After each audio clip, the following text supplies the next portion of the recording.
Yes, guys, how you doing? Welcome back to the Spurs Talk Show.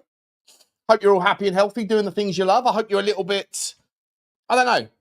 That's what I'm going to be spending the next couple of hours finding out. A little bit chirpy this morning. Have you slept on it? The emotions of last night. I mean, some of the wild takes that I saw on Twitter, the venom, the vitriol, the opportunism of people that are negative about everything, leaning into the fact that, you know, it's a final. It doesn't matter how you play. It matters whether you lift the cup. Yes, there is an angle to it. I'll always acknowledge a strong argument or an argument that is at least valid. And I won't necessarily predicate that everybody has to see the lens, see the world through the same lens that I do. On this channel, we try our best to kind of be balanced, but also lean into more of a glass half full thing, I think. Sometimes it's to my detriment, to our detriment, maybe. But that's the way we sort of lean. But lots of people, I think, feel the same way. Lots of people, I think, are looking for the positives. Lots of people, I think, are pushing the other side, maybe just because that's the way that they think and that it's just black and white. There's a lot of people in the world of football who see, you know, I always call it, and this is no disrespect to the man, by the way. I don't know him, so I would never disrespect people I don't know for anything other than just their opinion or their take on that particular thing. I don't know the human being, but like the Lee Gunner school of thought, right, which is football is a line in the sand. You either win or you lose. A season with the trophy is successful. A season without one is failure. There's a lot of people that feel that way. And obviously this would have been the first trophy. And we were singing throughout the game, weren't we? That, you know, the quintuple is on. If you're watching the live stream, we had a lot of fun. We were doing drinking games on this live stream. You know, we were doing drinking games throughout. Every time Tottenham touched the ball, we basically had a drink. It was funny. But yeah, look, there's a lot of people that don't want to look into it that way. They want to just sit there and think, no, we lost, and it was a shit show. And who do we blame? Where can the fingers be pointed? And of course, they're pointed in certain directions to Thomas Frank, because ultimately he was in charge and he got us to we got to a 2-0 victory, or 2-0 lead rather, and then we let it go to the subs, to some specific players like Mathys Tel.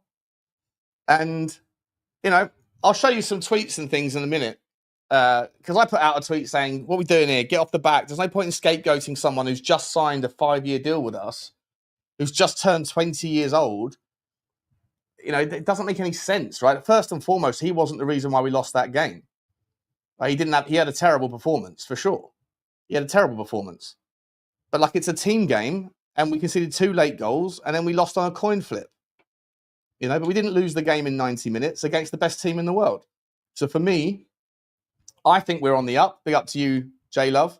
I think we're on the up. I think it surprised everybody. I think that the PSG manager's comments afterwards were really stoic and respectful, and I think fair. But maybe I would say that because I'm a Tottenham fan. But I think that he said that Tottenham were the better team, deserved the win. But they got it done, and it's football. That's football, isn't it? That's life, right? And yeah, it's a shame. It's a shame that we didn't get the trophy. It really is. It would have been nice sitting next to our giant Europa League Cup. But for me, far more positives than negatives, guys. Far more positives than negatives. And yeah, the tweets over Tel last night were shameful. I mean, the racist ones, you never know who's saying that, do you? That they're on Instagram, I think. And I think that, like, they could be anybody, couldn't they? They could be people that are not Tottenham fans. They could be some Tottenham fans. They could just be donuts because, you know, Instagram and Twitter, these soccer accounts or whatever. But when I see people within the Tottenham tweets, the Tottenham specific tweets or the Tottenham fan base tweets that have got, you know, very much in their handle information where you can see that these people are Tottenham fans, and they weren't being racist to him, but they were being. I just think, you know, it just doesn't make sense. It doesn't make sense. However, at the same time, I had it pointed out to me, if you're going to say that about Mathys Tel because you back him, you know, isn't by the same logic you always criticising Richalison the same thing? Isn't that hypocritical? And I guess to a degree, yeah, you could, yeah, it probably is a little bit. I think the difference being, though, is that Richalison is a player that even the club seem to want to leave. And he's certainly not at the very start of his tenure. Mathys Tel has just signed a 5-year deal with us, literally a month ago. And he's already public enemy number one amongst a section of the fan base.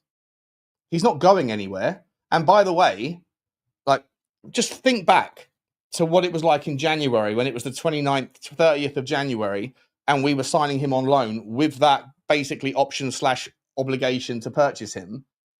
Everybody was on board it. Everybody was on board him signing on loan. You know, when he was like, oh, he's turned us down. He wants to go to United. Oh, no, he's back on. The Levy out swing was like, oh, there's any chance to go after Daniel Levy. Typical. And then as soon as he signed, that sort of silenced that narrative. And if the Levy out thing is silenced for 5 minutes, then it's basically considered good news for the football club, right? Because the Levy out people, the hardcore Levy outers, they latch on to anything that's bad as a positive for their movement, which is why I will never join them. I might end up resenting Daniel Levy. And if we have a terrible end to the window, and we're going to talk about the window, we're talking about the transfers. There's lots of news out today with regards not just the fact that Tottenham have entered the bid, put in a bid for Eberechi Eze. The Savinho deal looks progressing as well. Everything hopefully looks really good in those fronts, and hopefully we'll get a Bomba or two. You know, either not today, tomorrow, Saturday, Sunday, whatever. But generally speaking, like the people that are on the Levy outside, like I find it odd because I find them, I see them, and I've genuinely witnessed this firsthand on streams, in person, when I spend a lot of time with these guys. That are my friends, by the way. They're my friends. I've got no problem with how you feel. I just want to know how you get there. But I see them disappointed when good things happen to Tottenham, because good things happening for Tottenham means bad things happening for the movement, and vice versa.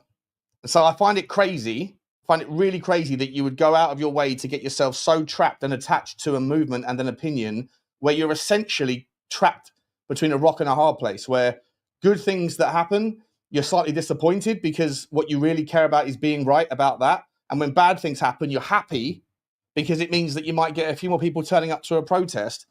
I think it's a terrible place to put yourself, especially if you're a fan that is passionate enough about your football club, where you would start a channel and want to speak your mind about it. But I think it's a real sad thing. And now the argument against that is, well, that's the way we feel, and we feel that way because we think our owner is that bad. And fair enough. Like, everyone's entitled to their opinion. I've got no problem with it.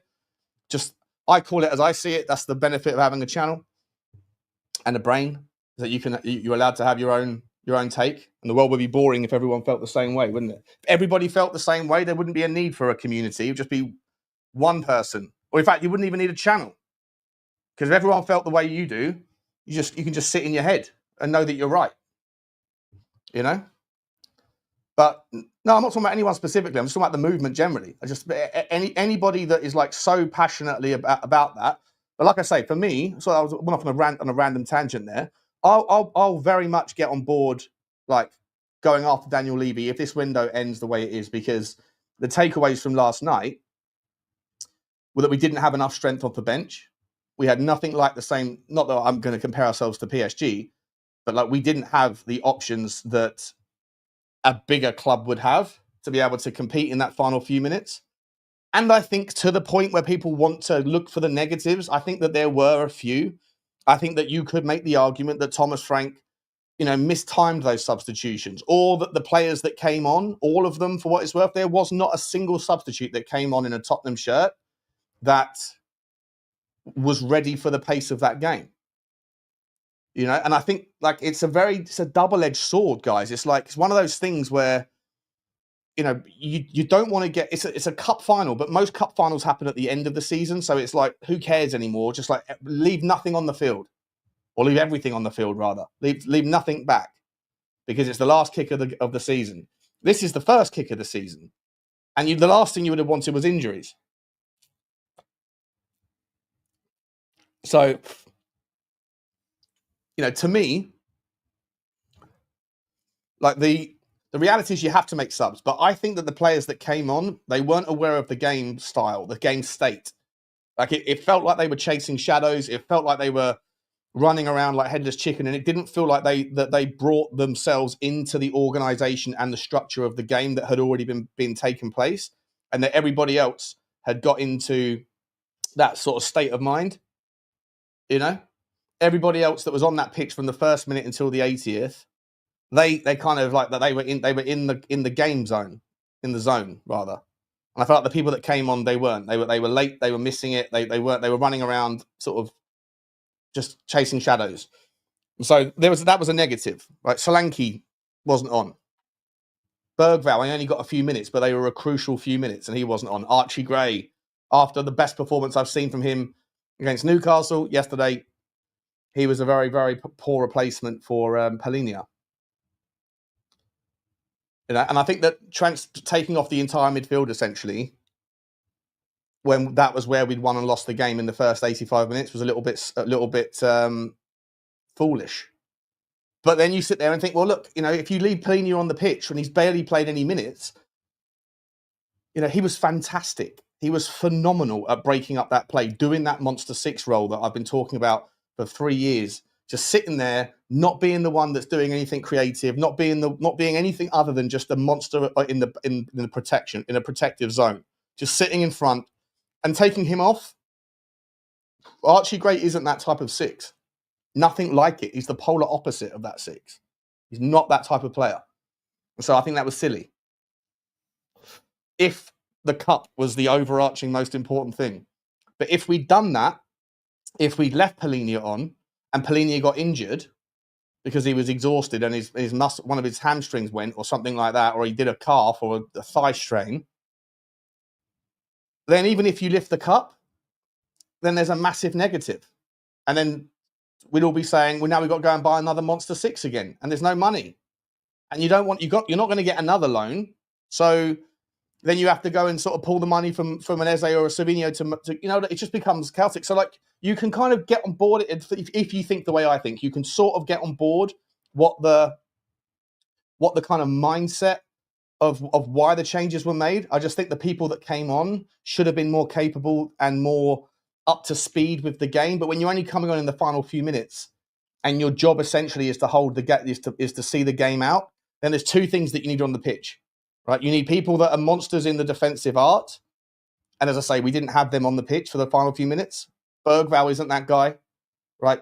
Archie Gray isn't that guy yet. And then you also need an outlet. You need an outlet. And the entire game, we had the two best outlets in Tottenham shirt that I have seen since like the 2019 version of Harry Kane under Conte. 2021 version, sorry. When we were packed in again, or maybe it was Mourinho's time, I forget. But like when we were packed in, and then Harry Kane just had the ability to read the flight of the ball, back in, you know, wait for the guy to jump over the top of him, draw the free kick. That sort of magnificent intelligence that Harry Kane used to have. I've not seen anyone do that at Tottenham like Mohamed Kudus did last night.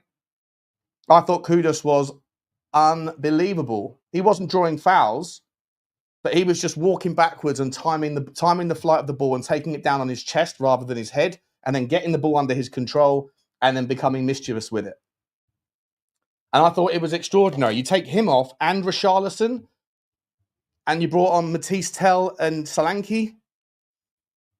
That was the problem, right? There was no outlet. And so it was just wave after wave after wave. And when you have the likes of Ousmane Dembele or Gonçalo Ramos or, you know, Desiree Doué, Bradley Barcola, I know a few of them had gone off by that point, but just in that last 15 minutes, that wave after wave of players that are just better than Tottenham. You know, it was always, as soon as they got the first goal, it was going to be really tough to hang on. Really, really tough. But honestly, some of these YouTubers have no understanding and probably never even played the game. You talking about me, Lee? You talking about me?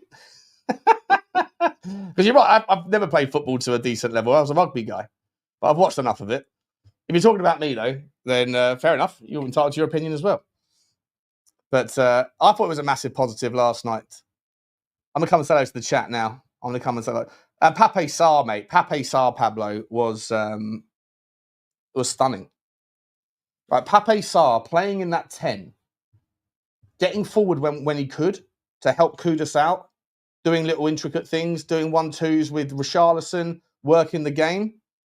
I thought Pape Sarr was sensational, but I actually thought the best part about Pape Sarr's game last night was when Bradley Barcola did Kevin Danso for pace every time. Like the one sort of like, oh God, the outlook there is the gulf in pace between Danso and Bradley Barcola. But Barcola's one of the fastest guys in the game. It would have been interesting because Kvach hasn't got that same pace.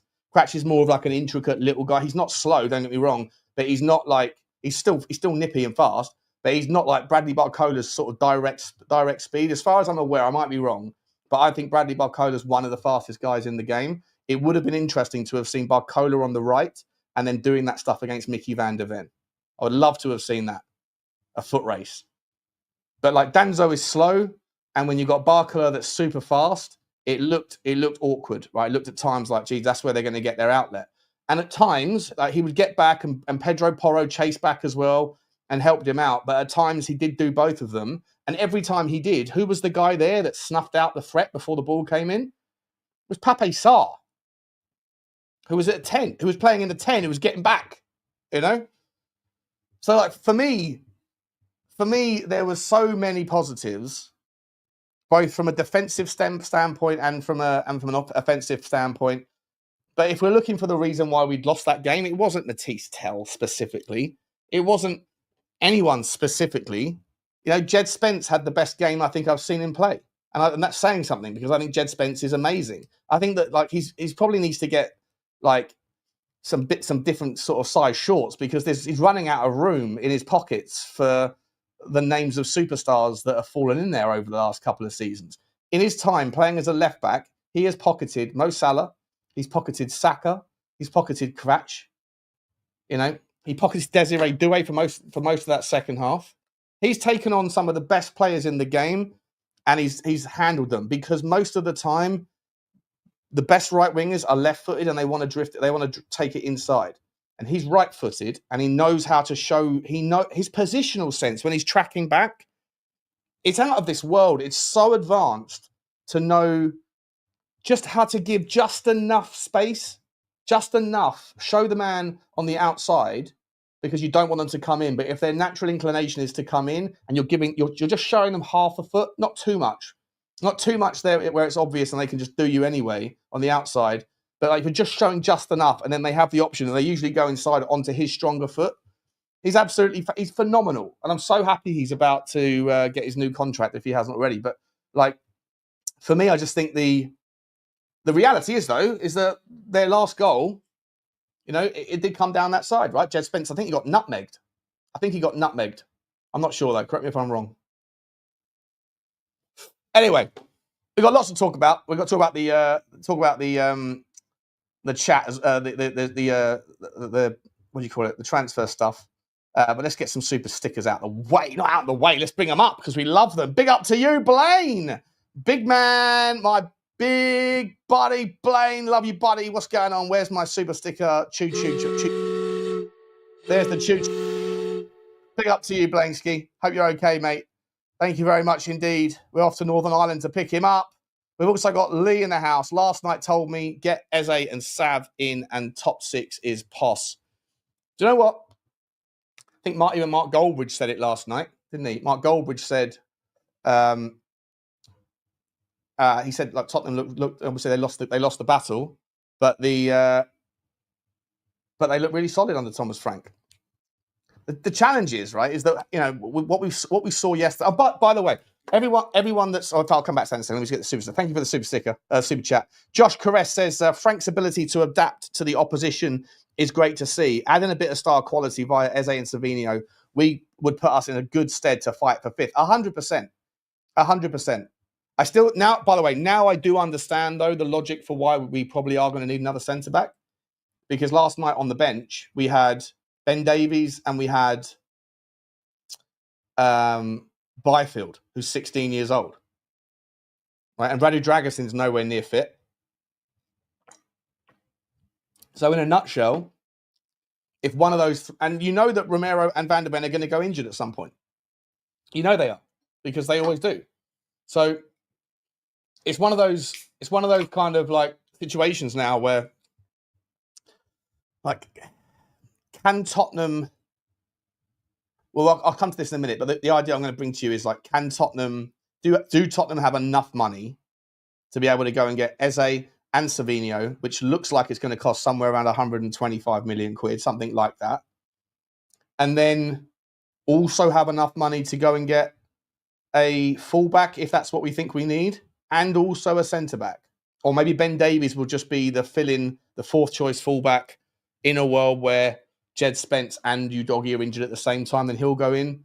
And if the problem is, what happens if Pedro Porro and Jed Spence get down injured at the same time? Then what do you do?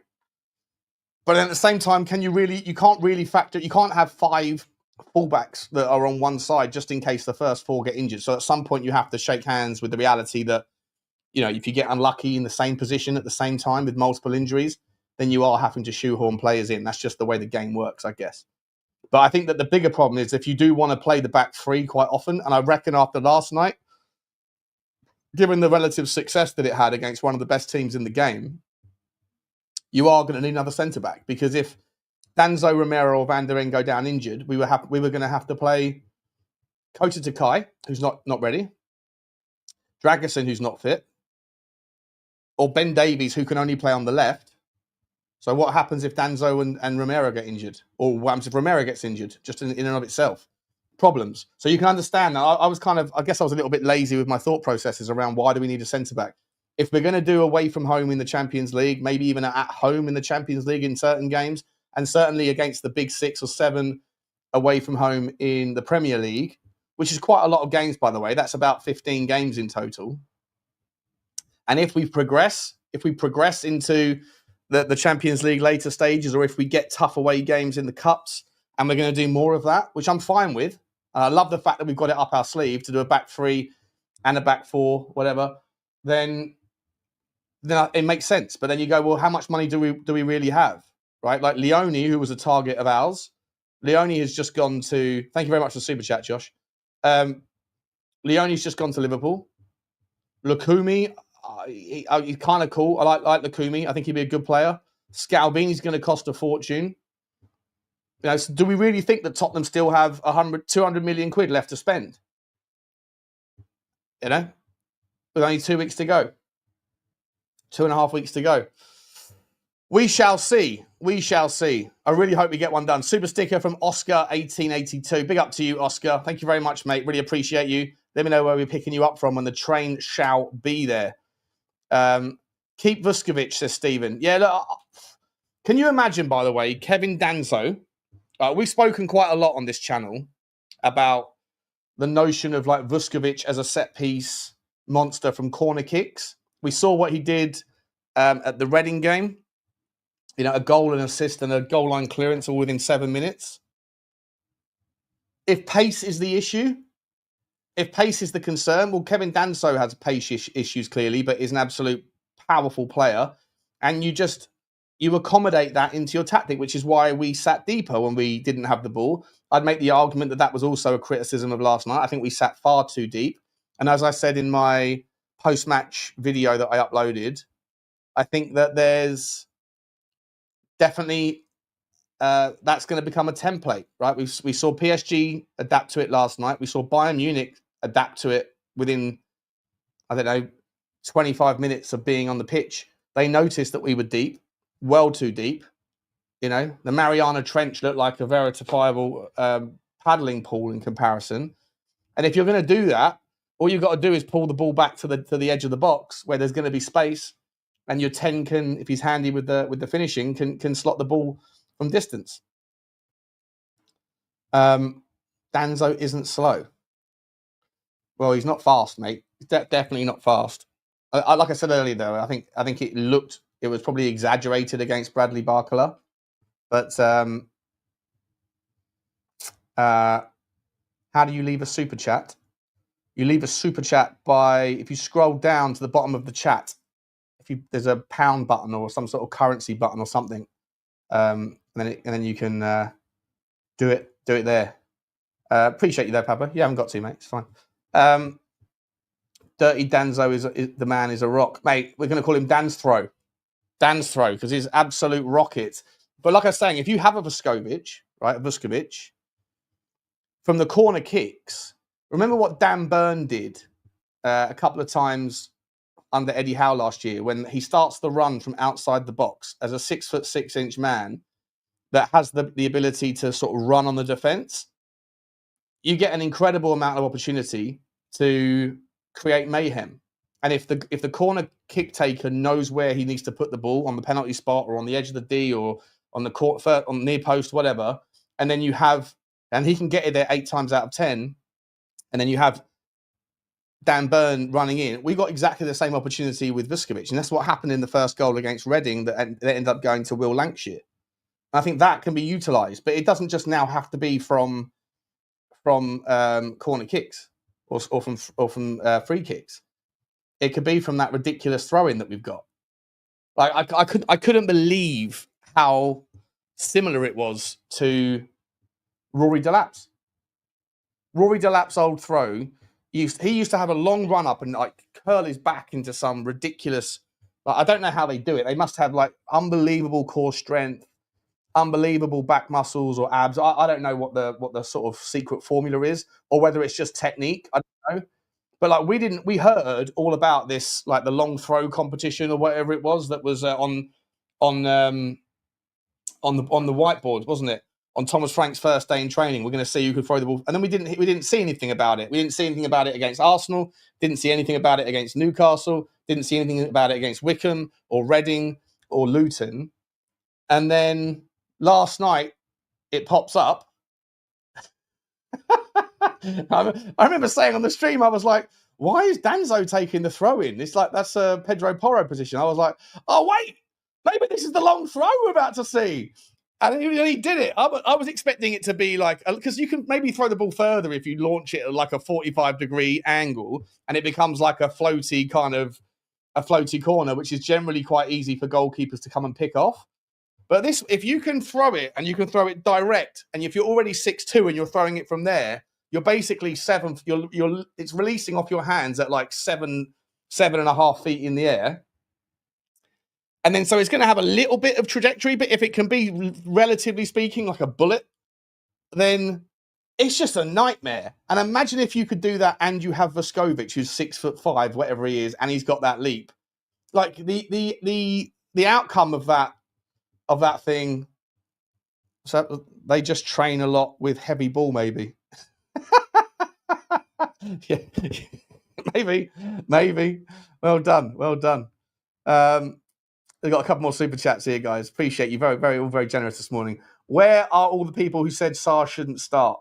Do you know what? I'll hold my hands up. I always said I rated Pape Sarr's unique skill set because I think he's very, very unique.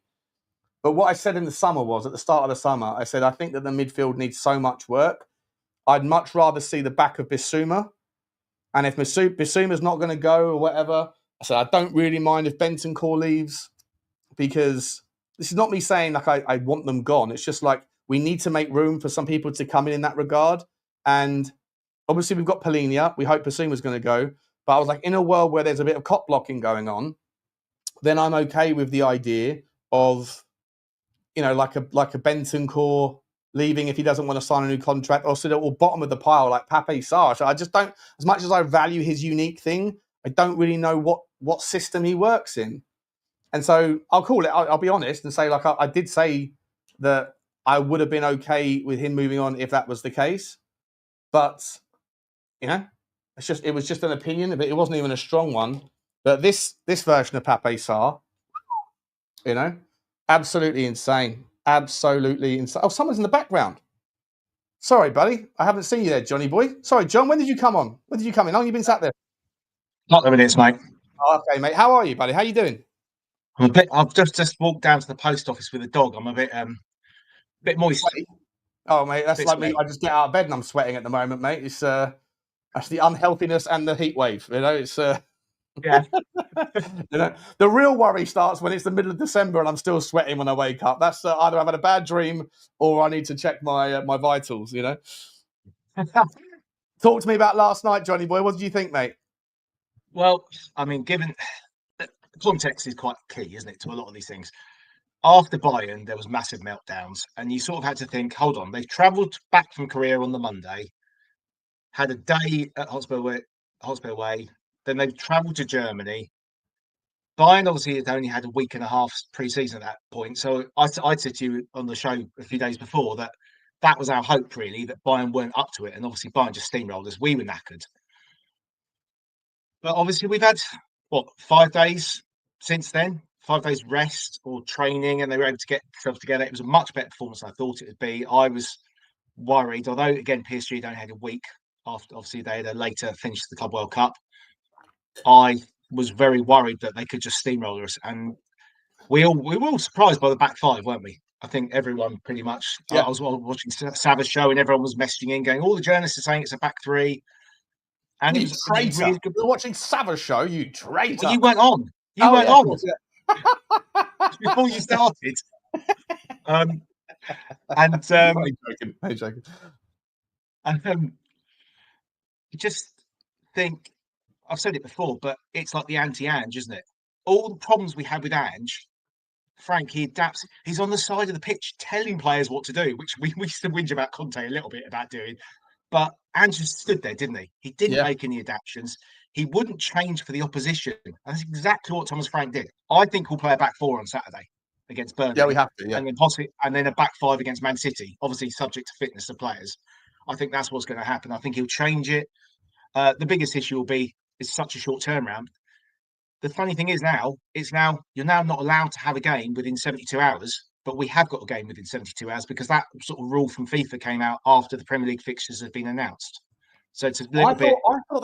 I genuinely, because Sava kept saying, talking about Saturday all week when I was streaming with him, he was talking about, on Saturday we got this, and I kept sort of thinking, I'm not going to call him out because, or like challenge him on it rather, call him out, suggest, like challenge him, because I was convinced that we were playing on Sunday. Like I'd made my plans. I said to like my dog walker, I need you on Sunday, because I'm up at Tottenham all day long. Yeah, it's Saturday. Yeah, so it's a weird one, isn't it? 72 hours, not a long time. And with the travelling, like today they'll be in recovery mode. Like, there'll be no training today, so tomorrow they'll get back and have to go back to a back four. The one thing I wanted to say, John, right? All the people out there that are like sort of taking the negative and leaning into the negative. They're saying like, Tottenham did okay, fine, I'll give them that, but it was against PSG that had only had 6 days. Well, and that's fine. But the reality is that Tottenham haven't played a back five in the entire pre-season. That was the very first time we've seen that version of us in the entire pre-season. So, it's an experimentation. You would have thought you would have seen a little bit of the back five maybe against Newcastle or against Arsenal for 20 minutes, half an hour. You would have thought you would have seen something like that.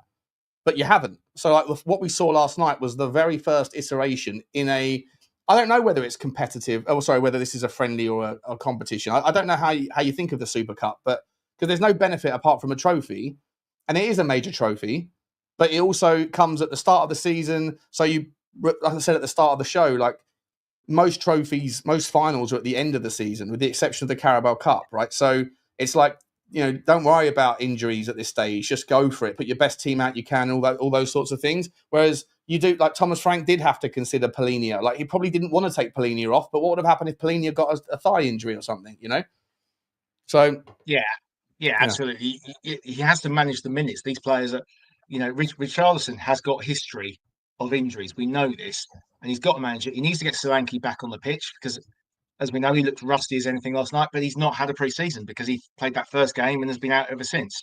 So it's really key. He has to think about the long term. The Super Cup is much more highly thought of in Europe than it is in England, I think. Is it? It's never really been on our radar because we've never been near it for obvious reasons. So, I think Liverpool won it a couple of times. Did Chelsea win it the season they won the Champions League? I can't remember. Man City? I can't even remember which English teams have won it now, to be honest. But you could see how seriously PSG took it. Obviously helped the fact they were 2-0 down, they came back. They are a top team, but it all came down to our subs killed us, their subs made them better. Yeah. And the two things at the same time. I heard you talking about Spence earlier, on the last goal. Bless the guy. Am I right about that? Because obviously when you're doing the watch long and you're looking at comments and the streaming and you're drinking, like sometimes you forget things like So, but did he get I nutmeg? actually missed the last goal. I wasn't looking at the TV at that exact moment. I can't remember why. But I heard it. I was like, oh, almost like I knew it was coming. Sort of semi-switched off. But yeah, I think both those fullbacks, they work their asses off. Like you were right about Sarr. That is Sarr's game. His quality on the ball, he's probably the worst of all our midfielders' quality on the ball. But his energy, his legs, his ability to get the goal, that's what his ability to intercept, mate. Like I've never played the game, but I've played a lot of rugby, right? A load of rugby, and the best players are the players that know what's going to happen before it happens. Like if you ever watch rugby and you see someone who gets absolutely monster tackled, right? Like the scrum half throws it to the fly half does a little intricate thing to the centre, who takes it on, and then as soon as he gets the ball, he's getting crunched. That's because the centre on the other side has read the play, almost like a quarterback calling an audible, and he knows what's going to happen, and he absolutely smashes it. And that ability to read the game, that's footballing IQ. And for me, Pape Sarr utilises that. First of all, he's got those long legs and the ability to cover blades of grass. But on top of that, he can intercept the play so frequently because he anticipates what's going to happen before it does. And it's so valuable in transition, because when you get the ball back, I think it happened in the Europa League final, but it happened 10 times last season, and Sarr didn't even play that many minutes. Like the guy's ability to pick off passes, he's deceptively quick across the pitch, and he's deceptively good at anticipation, and that's why I think that he is such a vital tool, especially if you have players like Savinho and Eze and Kudus, who once we get that ball back high up the pitch, then they're on the offside trap and running into the channels. It's going to be amazing. I think how many times this season that story is going to play out in big moments. Yeah, absolutely. And somebody's put in saying he's not the worst on the ball. I'm talking about our main 5 or 6 midfielders. I don't know who's. I think Biss is probably better on the ball when he can be bothered. We know Bentancur is. Paulinho, I guess, might be the question mark. We've not seen enough of him, but he's there to do a specific job, isn't he? He's good. He's good at running with the ball. It's just I think his final pass can often be over or under hit. But he's young. It will come. Exactly. Exactly. Well, and some players it doesn't come to. Sissoko, for example. Yeah. But I do think Sarr, you're right. He's got these elastic long legs. He can just stick his leg out and get the ball because people don't think he's going to necessarily get it. So, and there's times to play him, there's times not to play him. I think when you're playing against a low block, may not be the time because he's not got that clever pass at the moment. But we're short of players, aren't we? We're short of quality players. We're no Kulusevski, no Maddison. So without those creative guys, you've got to play something different. But Sarr obviously scored the 2 goals against Wickham at the training ground, playing in that 10 role. One was a rebound and one was a cutback. So there's definitely an option there, and that's what you need in the squad. We're going to play so many games this season. You've got to be able to rotate because, especially if you're going to play the way we did last night, the players are going to be shattered, so they can't play every game. One of the problems with Ange is he kept playing his sort of first 11 too many times. And when he did try to change it, say against Galatasaray, we got absolutely battered and somehow only lost 3-2, but we should have lost 9-2 realistically, shouldn't we? So it's a fine balance. Frank's got to manage all this, but it was a really positive performance. And like you say, I think the people coming out with negatives saying, did you watch last season? I know we won the cup, but we beat the worst Manchester United team in years. It was probably the weakest Europa League I've seen in years because no longer have you got teams from the Champions League dropping down. So you've got to think about a bit of context. Do you think that there's people out there, though, that I think everyone is guilty of this, myself included, like, as I've said a million times, like, I don't want to be the guy that has to go onto streams when I'm sat there with Stel and Lubo and whoever else, and just hearing them say everything is Daniel Levy's fault. I don't want to be the guy who says that that's not true. Nothing's his fault, or finding a justification for every kind of comment they make. I'll counter it, but I feel like I have to in the pursuit of balance because, I just don't like this kind of polarizing idea that's I've got my opinion and I have to push that narrative. and then I end up doing the opposite, and people accuse me of being the other way around. Like I'll defend him on everything. I don't want to, because there's loads. I don't when I'm on my own channel, on this channel, and I'm out with the dog or whatever. I'll criticize Daniel Levy all day long for loads of things, and I will certainly criticize. I'll certainly go after Daniel Levy if if the window doesn't shape up. And I do want to just finish the point here and then talk a little bit more about Mathys Tel and some of the other players we haven't spoken about, John, and then I want to move into the Eze story and the Savinho story, because there is rumours, there's more stories out with Fabrizio this morning that stuff's all progressing. So it's really exciting. But just quickly, I feel like that kind of negative stuff, I don't know whether it's people's just inbuilt, as I tried to kind of articulate this at the start, I don't know whether it's people that are just pushing their narratives. Like some people were Ange in. And so Thomas Frank, he's not my guy. He's not my president, sort of thing, and I'll go after anything that he does that's negative, so that I can remind everybody that it shouldn't have been. It should be Ange that was still the manager. I don't know if that's part of the play or what percentage or what weighting that is allocated to why people want to see the negatives in last night, or how much of it is just down to the kind of the basic fundamental belief that who gives a shit about the positives? We lost the fucking trophy.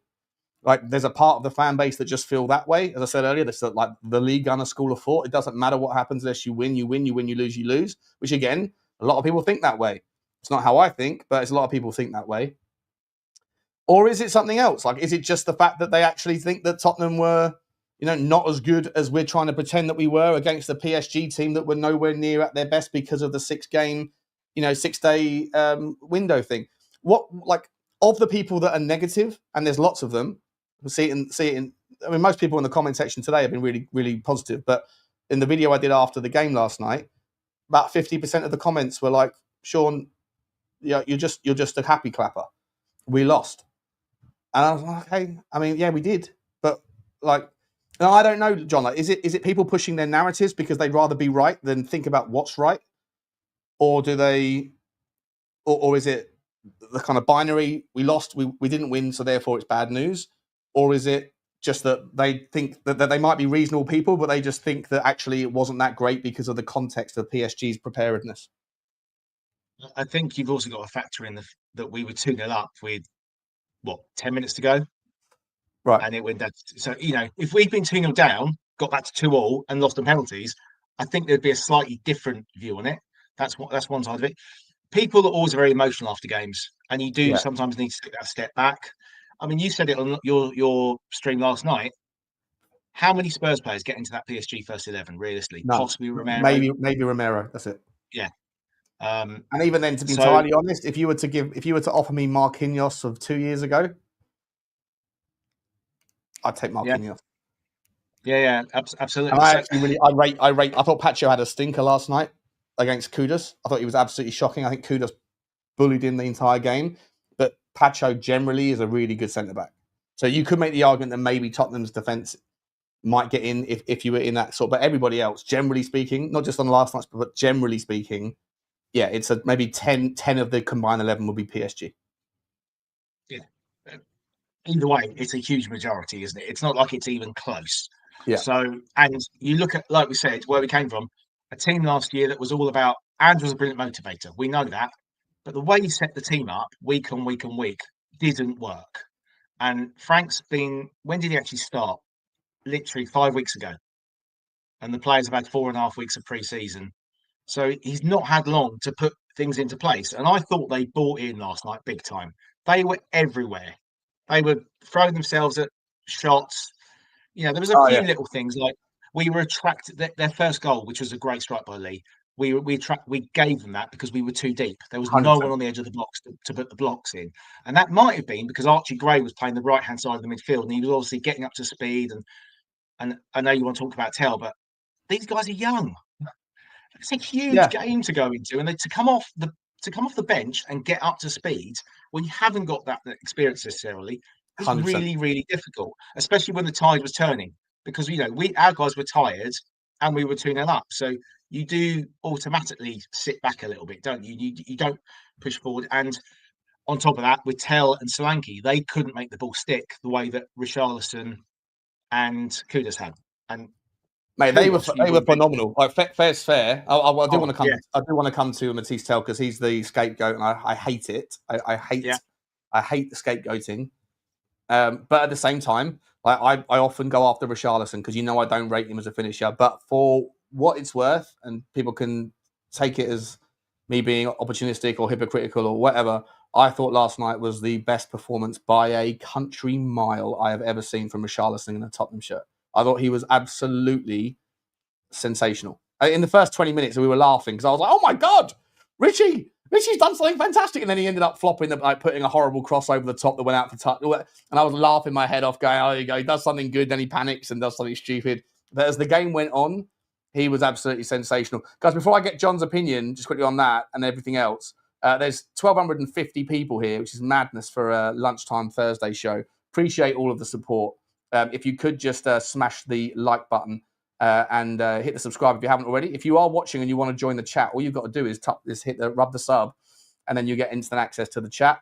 And also, I'm going to be plugging John's channel. Or I know he's got a podcast. I'm not sure I can get the podcast link, but I can certainly get the Cheese Room and Lads It's Tottenham YouTube channels up for you, Johnny Boy, in a second. And a couple of super chats as well. I'm not sure where we got to. I think we did Josh as well. And we've done Oscars. We did Sarr. We did Agree We Sit Too Deep from David. The Spurs, the lazy Spurs fan. Big up to you, mate. Super sticker. I think that is a super chat, but a super sticker version. And Hobbers has become a new channel member. Big up to you, Hobbers. Next channel show, mate. Next call-in show is on Wednesday. So please look out for that and come and say hi, mate. Nice to meet you, mate. Thank you very much for the support on the channel. John, whilst I'm getting your channel link up, just quickly sort of talk to me a little bit about Richie's performance, and then move swiftly into Mathys Tel, if you wouldn't mind, because I think that the conversation about Tel has to be spoken. It's a disgrace that he's been scapegoated. Yeah, absolutely. So Richalison, lots of us. I mean, in your WhatsApp chat, I don't know how many there are of us in there, but there's one particular guy, Adam, and there's someone else, Brian, who stand up for Richie, and most of us were like, nah, he's rubbish, he's this and that. He put in, the one thing I've always said is he will work hard. If he can stay fit, he's a useful player. But the problem is, since he joined, he's had injury after injury. When he was at Everton, he pretty much kept Everton up in that, under Lampard, I think it was. And he played through injuries and broke himself, pretty much. So the problem is, he's always going to struggle with his body. And so he's got to be managed. It's interesting, he didn't play in the first pre-season friendly. People noticed that. And Frank says he just needs a bit more time. And to be fair, obviously Solanke's been injured ever since. So Richie's had to put the minutes in. The way he held the ball up last night was something I've not seen. And I know you've always questioned his touch as well. Yeah. It's almost like Kudus rubbed off on him. And he lost the first couple, I think. And then he suddenly started winning him. And he's like, right, I can.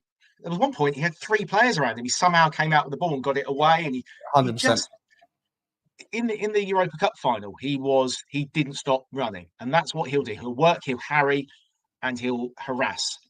Now, what he needs to do is get a couple of chances that go in. And if you remember in the 23-24 season, January, he scored 9 in 10. So he's got the ability to do it if the chances come, but he just needs to get ticking and moving over.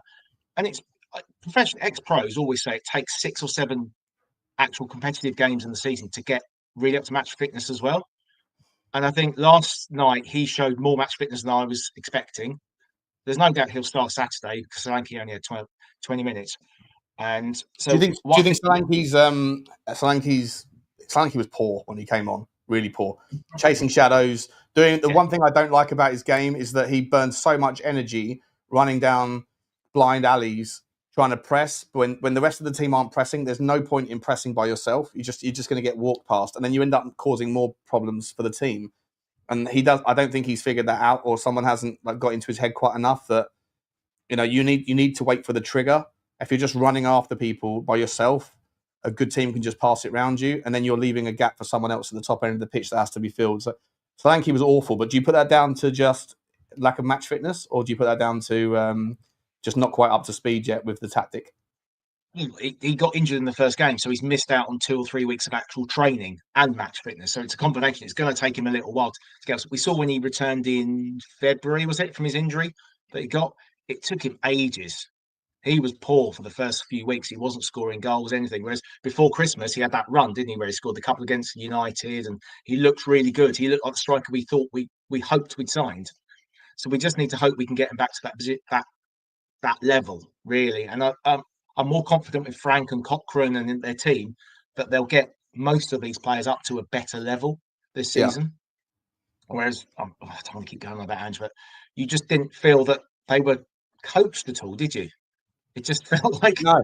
Go out. They were coached in one way for the majority of the season. Yeah. And Take then responsibility was Ange's thing, mantle, really.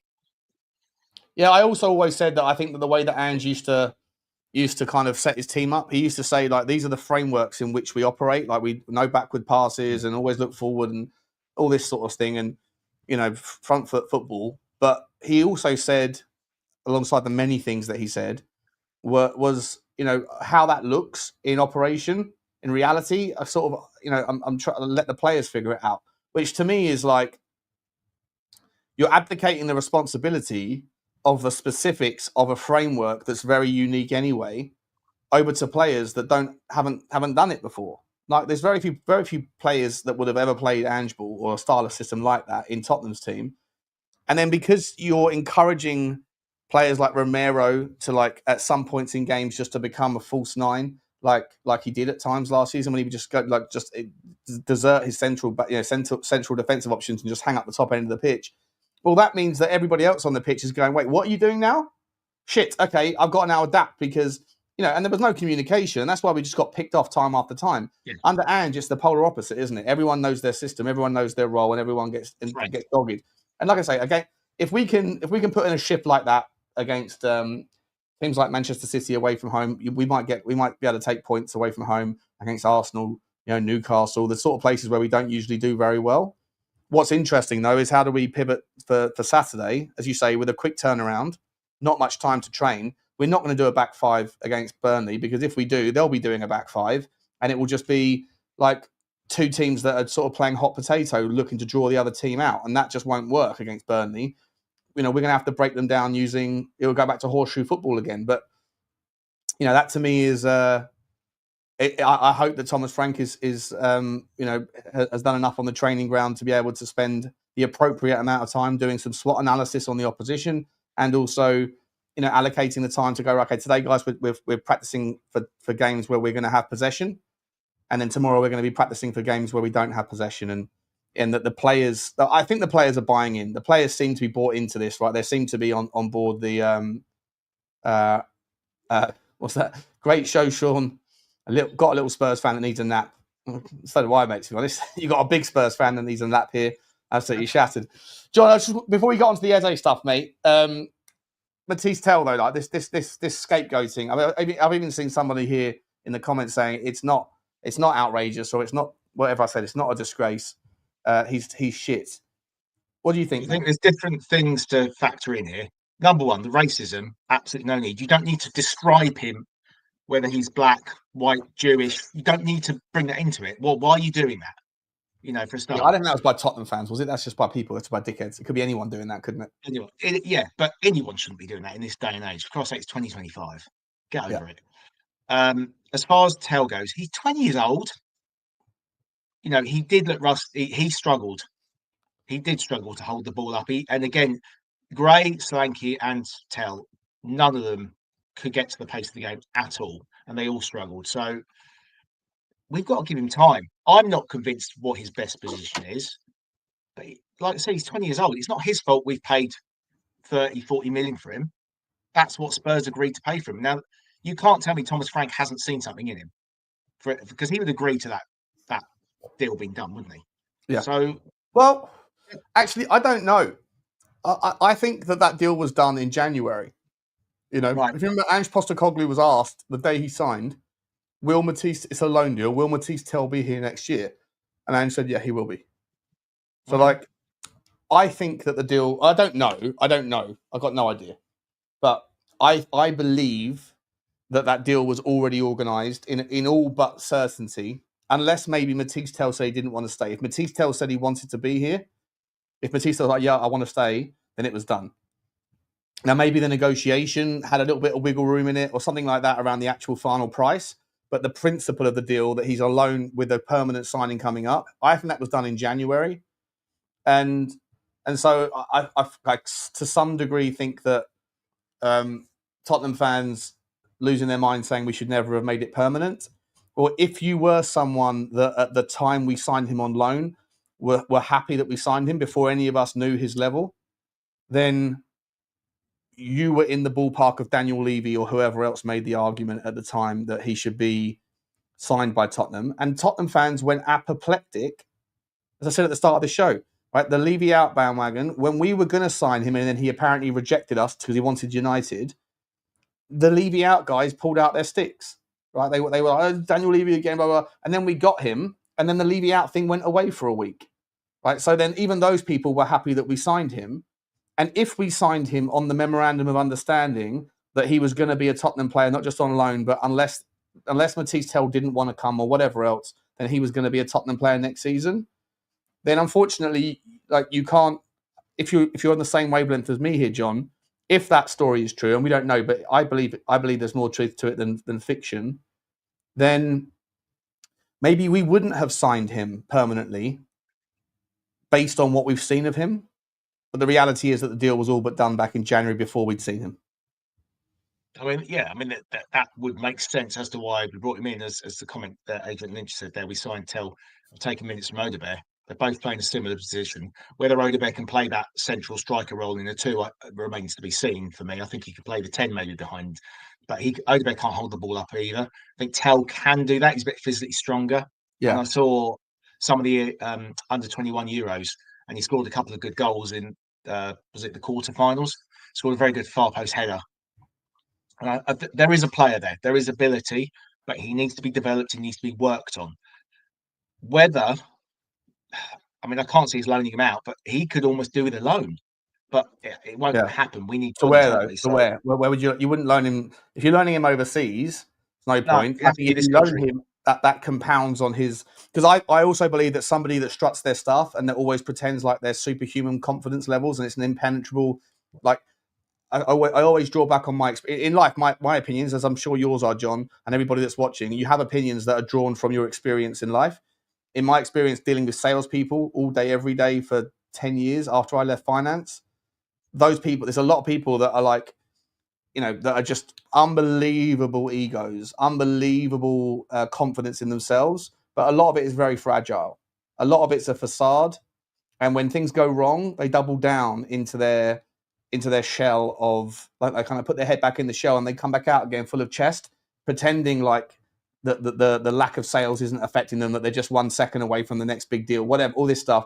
But actually, people that walk around with this massive level of confidence, a lot of the time it's a bit of a facade and theatre, and really they're quite fragile. And that's why I don't know if that's the case with him, but when if we're talking about Richalison, and like what's the adjective that you think about with Richarlison as a footballer? It's shithousery or it's hard work or whatever.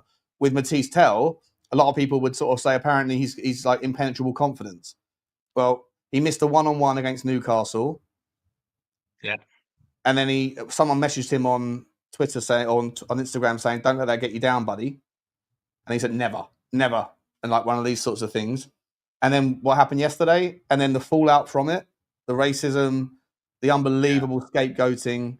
I think those things do eat away, at even people that pretend, or especially people that pretend like they're impenetrable, confident, mindsets. So I don't think it serves any purpose at all. It doesn't serve anyone any good as a Tottenham fan to be sitting there slagging him off, because he's a young guy, and right now I think he's joined a football club that's just won a trophy, and the expectations of the fans are back up here again. And whenever he makes a mistake, he will be the scapegoat, regardless of whether or not he was responsible for the win or the loss. And I think that's a problem for me. Yeah, I mean, if he scores the penalty, I think, although his performance on the pitch wasn't great, he scores the penalty, half of that goes away. It's just unfortunate that he missed his penalty completely and did exactly the same as the PSG guy that missed penalty. Wasn't even looking at the ball because they're looking at the keeper the whole time. Yeah. Whereas if you look at Lee's penalty, his eyes were on the ball the entire time. Mm-hmm. If you actually look at Ousmane Dembele's penalty, his eyes on the ball the entire time, apart from the split second as he's pulled his foot back to trigger it. He looks up and he sees that Vicario's already gone. And then he kind of guides it the other way.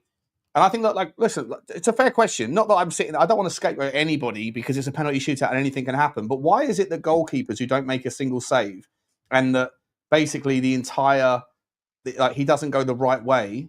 I think he went the right way for one. Oh, no, sorry, he didn't. He went the wrong way for every single penalty. And I think he went early on 4 of the 5 pens.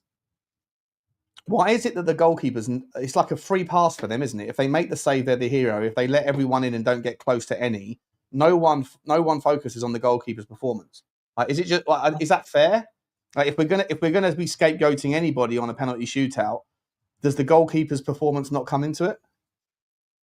I mean, they always say the goalkeeper can be the hero, but never really the villain. But for me, we seem to have had a bit of record with Forster was the same, wasn't he? How he can't get near anything. I can't remember who it was. It was either Schmeichel or Seaman or maybe even Neville Southall. I heard them talking on a podcast last year about penalty shootouts, and they said, I used to pick which way they were going by their standing foot. The standing foot as they kicked it, whichever way it was pointing, would give you generally 99% of the time, you'd know which way the ball's going. But he, like you said, he's going early. He's not even looking at it. He's guessing whether he's got one of those bottles where he's got all the list of the things written down. I don't know, but it frustrates me that he never looks like he's going to get near one. I looked at the stats for him and Hugo earlier, and he's saved 5 penalties and conceded 35 in his career. I don't know how many have been missed, hit post or whatever, but and in his Tottenham career, he's conceded 8 penalties, not saved any. Plus, was that his first shootout? Have we had another shootout with him in? I can't remember. No, I don't think so. I don't think we have. No, Forster had the one at Fulham, didn't they? So yeah, Vicario didn't play that game. And then Hugo Lloris, 103 penalties conceded, 10 saved. And I think it was something like, hold on, I'll put it in. I can't remember who it was now. It was something like he'd saved 8 of them at Spurs. He had that run, didn't he, where he saved Hugo Lloris was a baller at saving pens. For a little goalkeeper, he used to listen. I don't know. I've got no idea what the recipe is. I remember, was it Joe Hart used to have? Was it Joe Hart or was it Pickford that had all of the likely penalty takers written on a bit of paper on one of the water bottles that he would drink? It was Kroll did it, didn't he? When they beat us in that FA Cup game just before COVID. Yeah, the Newcastle guy. Yeah. Kroll had that, and that hit the papers, and then now everyone does it. All the goalkeepers. Apparently not Vicario, because Vicario went the wrong way. I think people are saying we went the right way on one. You know. Spurs are a disgrace, and I am a Man City fan. Well, okay, mate. Okay, bro. You want to check the 115 charges before you say who's a disgrace, my man. Why are we a disgrace? But I appreciate you subbing. You got a sub to be able to comment, so I appreciate the sub, my man. I appreciate the sub. Apparently, I don't know what I'm playing at. Where is it? Someone has said once again you've put Eze bid made on your thumbnail, but nothing in your chat about it. What are you playing at, man? Come on. We haven't got to that part of the show yet. Talk Tottenham till I die, Sean AGL. We can come to that segment of the show now, Johnny boy, if you fancy, mate. We've done the analysis of the team, of the game. Penalties, it is what it is. It would have been great to have got a trophy, but I wasn't particularly expecting... well, listen, actually, for what it's worth, I was ridiculed on the Spurs 5 on Monday night for saying that it was so negative when everyone was saying we were going to lose 4-5-6-0. I said, they go, okay, Butler, what do you think is going to happen? I said, I think it'll be 1-1 and it will go to pens. And it was 2-2 and it went to pens. So, you know, we haven't even talked about set pieces, have we? What do you mean? Well, the fact that we're quite good at set pieces all of a sudden. Mate, I've been saying that all summer, mate. I've been saying that all summer. It was clear to me from the very first friendly. It was clear to me from our transfer strategy, the sorts of players we were going for. They're either set piece takers or they're set piece makers or they're set piece breakers when it comes to like their aerial threat and things. And I just think that's why I don't want Tottenham to loan out Vuskovic. And I think that Vuskovic won't be loaned out. I believe Vuskovic will hang around because if you just look at the injury proneness of our team, this notion that, you know, he needs to go out on loan to get minutes. He'll get minutes at Tottenham. he will get minutes at Tottenham if we play a back three for some level of time, and you've got currently only 3 really good fit centre-backs. Keep Vuskovic around. Last night, we had Ben Davies, Vuskovic, and Byfield, who's 16 years old, on the bench.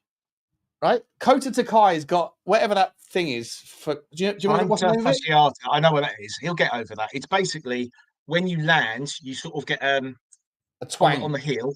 Yeah. It's basically on the heel. You sort of get it's all linked to your calf, and I've had loads of calf problems of running. So yeah, it's basically when you're landing, you're feeling like almost a sharp pain.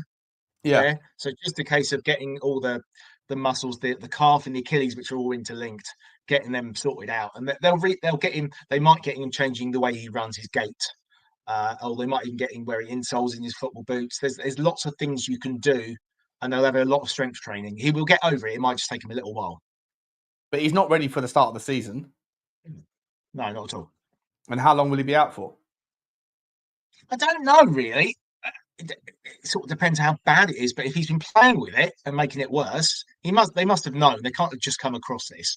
But like I say, it might be that they're actually working on, the way last season with Van der Ven, they were sort of getting him to run slightly differently to try and avoid his hamstring injuries.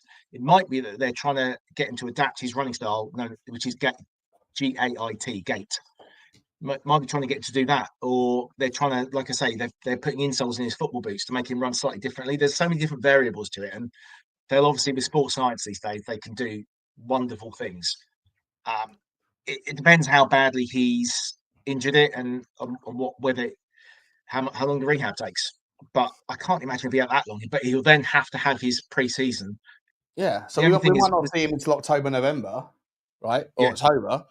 And so consequently, I don't see the point in loaning out Vuskovic. Loan him out in January. If we get a centre-back in, loan him out in January. But as it stands right now, for me, I'd rather see him come. If we play a back three and one of those guys gets injured, I'd rather see him come in and give it a crack rather than Ben Davies anyway. And I'm a big fan of Ben Davies. How far away is Dragushin? Months. Right. Months. So I think the problem is Davies is now counts as homegrown, doesn't he, in UEFA, whereas Vuskovic won't. He can't go on the list B because he has to be there for 2 years. Yeah. So Champions League wise, we won't be able to register him because we'll have too many players. So he could play in the Carabao Cup. He could play in the league potentially, depending on what we're doing. But you're right, we're a little bit thin on the ground. But if you're playing back three, it's generally because we think we're going to be back to the wall a little bit more, and that's what Ben Davies is good at. That's where you'll see him playing better, more effective. Plantar fascia is a chronic. What does a chronic condition mean? Does that mean the one that never goes away? Is that what chronic means? Yeah, pretty much. Yeah, I mean, you can manage it. That's the thing. If you manage it properly, you can. Like my alcoholism, you can manage it if you just stay away from the alcohol. Tough for me. Tough. If you don't run, yeah. But I've got friends who've had plantar. There's ways of getting over it. Because I thought I had it, and it turns out it wasn't that. It was just that I have a problem with my soleus, which is part of the calf. Right. There's different things you can do to manage it, and there are players that get it. And there's certainly, as I'm a runner, I know a lot of people have had it. Yeah, I think the set pieces are a massive improvement, though, John. I really do. I think they're going to be valuable to us. As I said, I think that not just offensively, but I think defensively. I think we look better from corner kicks. I think our positional strength, I think, in the last sort of 15, 20 minutes of that game, I know it fell apart, but in that last 20 minutes, they had the ball 90%, 80% at the time, just putting in balls. Bentancur was a monster in the air, and he's a threat going forward, by the way, from set pieces as well. Romero, Micky van der Ven looks improved with his positional sense. There's so much work that's clearly going into these areas. And if Thomas Frank is looking for those sort of micro areas for improvement where you can sort of dial up the output, 5-10%, it all counts for an extra 10 goals less or 10 goals fewer concessions and maybe 10 goals scored more by the end of the season. And that's a wonderful thing. That's a 20-goal swing, which is what Tottenham need to be able to get into. Tottenham need to probably make a 30-goal swing to be able to get from 17th to back up to the European spots, Yeah. Just quickly, before we get onto the Eze thing, just super quick. What do you make of that, Danzo, the Dan's throw? It's madness, isn't it? It's like, what a weapon that is. What a weapon we've got there. I mean, his guns are massive, aren't they? So you're always going to come in like that. I think if the pitch had been a bit wider, because he was having to come off like the cinders, well, it's not cinders anymore, is it? But the bit that wasn't pitch, so he didn't have a very long run up. If we go somewhere like, I mean, Arsenal's got quite a lot of pitch around it. So is Man City. I can see him chucking some big old balls in. What about at Tottenham though? Because of the retractable pitch, doesn't it it's quite a steep fall off, isn't it? Yeah. So maybe it's not going to be such a wonderful tool at home. Would you say that's fair? Yeah. Or not? Well, I guess we'll see on if he plays on Saturday, which he probably won't play, will he? If it goes to a back four again. It's a good you point. would have thought Van der Ven could throw it a long way. He's got long arms, hasn't he? He's a big guy. I don't know if it's just about like I guess those things help, right? Having like bigger levers and stuff, but I got no idea. But Rory Delap wasn't a big fella, but he just had this insane technique, and yeah, I seem to remember watching a video years ago that was explaining it, and that it's about like having extended back muscles or stomach core muscles. It's something about the core as much as it is also about the extra arm. The arm leverage is obviously a help. It's like golfers, right? Like the bigger golfer, like the people like I'm going to wrap my memory now. I forget the guy's name. The guy who's the longest driver. You know, he's like 6'3". Who? Greg Norman. No. Greg Norman's about 80 now. No, the longest driver. The longest driver that what's his name? Begins with a B. Forget his name. Any golfers in the house, let me know. He's like 6'2", but he uses like extremely long clubs, right? And he has long arms. So and he's got the sort of the head speed, and he's got that additional kind of pivot, that kind of leverage. And so that's how he can get like 350, 360. Bryson DeChambeau. Thank you. Oh, okay, that geezer. That guy, Bryson DeChambeau, he's like a big fella with big arms, and he uses like extraordinarily long clubs to be able to get that whip. So Bernard Langer, what happened to him? Remember him? Bernard Langer was this German guy, John. I don't know if you remember him, right? But back in the 90s, and he had blonde hair. Yeah, I remember him. He was a great fantastic golfer. But because he was around the time of like Nick Faldo and stuff, and I remember thinking Euro '96, the Germans, like that kind of rivalry and stuff. Whenever I'd watch golf back then, I'd always like he's the enemy. He's like the World War kind of thing. Anyway, Bryson DeChambeau, the guy I'm talking about, 100%. Mate, I want to move into this Eze story because people are asking about it. Just quickly before I do, oh my god. Gee whiz, there's a massive super chat there. First and foremost, big claunch. We need to have a conversation about Vicario. Big up to you, my man. I think we just kind of have. Like, I think the Vicario. I don't want to scapegoat anybody, but like Vicario for me, I'm not that convinced with him. I'm really not. I never have been, to be honest. I don't think he's confident. He's getting better with his ball at his feet. He's getting a little bit more confident in that regard, John. But I'm not worried about the penalty so much. It's my main concern. Yeah, my main concern. He's good enough. Got good enough with the ball at his feet. I like Kinsky, but I'm not convinced he's a good enough shot stopper at the moment. So we're a little bit stuck at the moment. Yeah. And if you think Trafford, who he were linked with back in January, has gone back to Man City expecting to take over in 12 months' time, and they're now signing Donnarumma, aren't they? Yeah. If I'm James Trafford, I'm pissed the fuck off with that. He could have gone to Newcastle. He could have come to us. He's ended up going to play second fiddle behind Edison to eventually play second fiddle behind Donnarumma, who's also very young. So, Vicario is. We can't replace him at the moment. There's other priority areas. Maybe in a season or two. It depends how Kinsky comes on, really, isn't it? Kinsky might step up. We don't know. I think I can see him playing games this season, but I always feel when he's got the ball at his feet, there's a calmness, and not many other teams. When we're playing opposition, fewer strikers will press him because they know he can just ping it. Whereas Vicario, it's panic stations. It's not quite Hugo Lloris panic stations, but it is panic stations at times. So 100%. I'm not convinced, but you're right. The bigger fish to fry.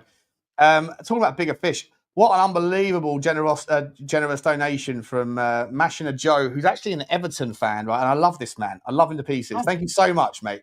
Thank you so much for that. That's unbelievably generous of you, buddy. Really, really appreciate it. No one ever has to do super chats, but it's so cool of you to do it. But this he's living in Australia. We were watching the game last night. He's like, I'm up at 5 a.m. drinking whiskies with you, Sean. Right. So he was up at 5 a.m. yesterday as an Everton fan watching Tottenham in the Super Cup, drinking whiskies, probably before work, I'd imagine. Maybe after work. I don't know what you do, Joe. I don't know what you do, mate. But what a guy you are, buddy. That's legendary stuff, man. If I ever get back out to Australia, I spent the happiest years of my life in Australia. If I ever get out there, mate, I'll let you know. And we'll come and meet up wherever you are. I'll come and meet you for a beer, mate. So I think we'd have a good time. Thank you very much, buddy, for the super chat. Very, very, very, very generous. The most recent comment. Put the most recent from Bone Star. And Bone Star dropping the only bombers today. There's a bomber coming. There's a bomber coming. We hope so. We hope so. Luke saying we heard Spurs are interested in Dani Olmo. Yeah, listen.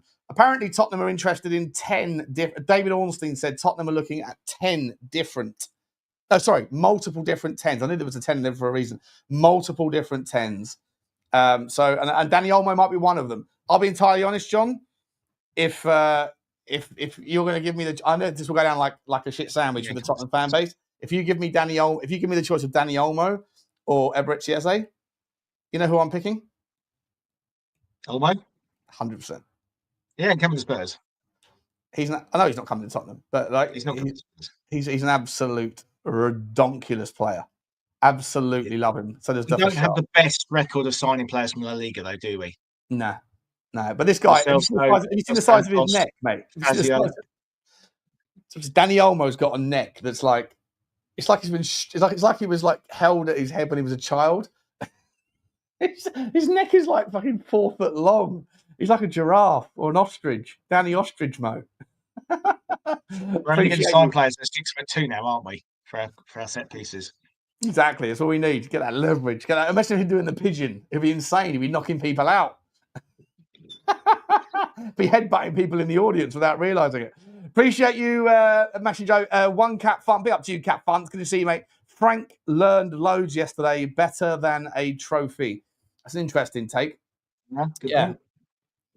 Lessons learned are lessons learned, mate, for sure. I hope so. I hope he learned a lot, and I hope he can put his arm around Mathys Tel and get him back on his side, or getting back just on side generally, kind of confidence wise. Appreciate you, Cat.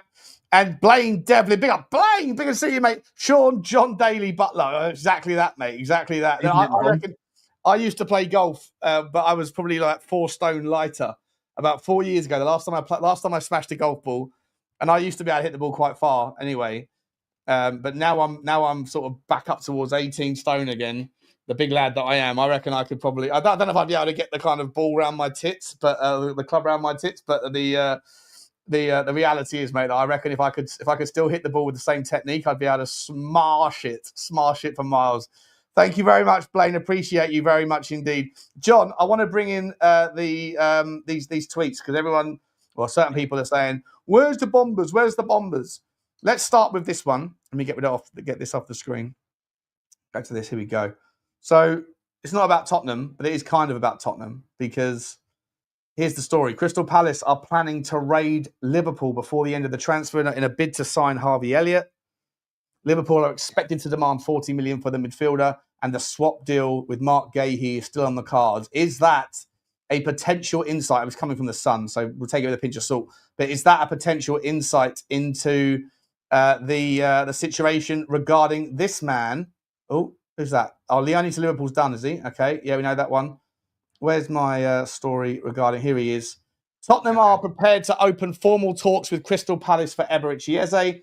They plan to return to the table reported 2 days ago, 100% confirmed, and also confirmed that Eze would be keen on the Tottenham Hotspur move if the two clubs can agree on a fee.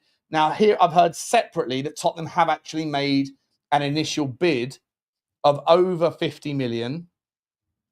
I'm trying to think where I heard it. Did I hear it from someone that I shouldn't be talking about? No, I don't think so. I heard it from somewhere. But that Tottenham Hotspur's move for Eze is very much on, and that the player has very much agreed or decided to move in that direction. If he wants to, if Tottenham were to put in a bid and it was accepted, then Tottenham, John, would be his destination. So Arsenal fans are a little bit kind of squirmish right now. they are not. They're not particularly as confident now that Eze is going to go in their direction. Like I say, I can't. I think it's from Ornstein. I forget. I'm going to get it up on. I'm just going to bring it down. Someone's put Paul O'Keefe. Obviously, do you want me to have a look because you're blocked? Paul O'Keefe. That's it. I might be still. I think I'm blocked from Paul O'Keefe. Let me have a look for you. He's unblocked me. He might have unblocked me. I mean, with regards to he's unblocked me. Has he unblocked me? Hang about. Paul said that we're preparing the first official bid. Is what he said 2 hours ago. No, that's not it. That's a fake account. Oh, how do I find? Is it possible for them to accept 55 to 60? Someone else said, and he said, "Let's see." So, where's the Paul O'Keefe one? Maybe I'm still blocked. Maybe I can't find him.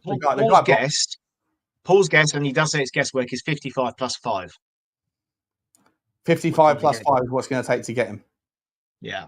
I mean, let's go back to the Hobby Elite thing. Was out in America last night for his daughter's graduation? Uni, yeah. No, she's starting uni, I think. She's starting uni. Yeah. So she's moved out there. Here's one for the Levy outs. That's unacceptable. When I went to uni, my parents, they were divorced at the time, but my mum sent me on with a pat on the back. Good luck, son.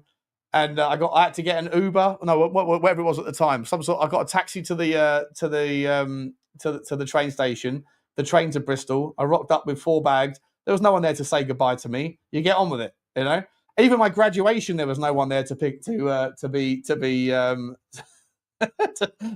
to say well done. No, Daniel Levy can't be sat there like middle of the transfer window, off in America, kissing his daughter goodbye when there's business to be done. What are we doing here? Hold on. Right. Number one, we don't want him anywhere near the football. People keep saying. So let him go off to America. He's bought a CEO in now, didn't I? Supposedly, your CEO, or is he Lubo's CEO? He's Lubo's CEO. Yeah, he's my chairman, Lubo's CEO. Yeah. Ultimately, we live in a modern age. We've got these things, mobile phones. These things. Langer, Paratici, they're all on the phone all the bloody time. So why is everyone stressing?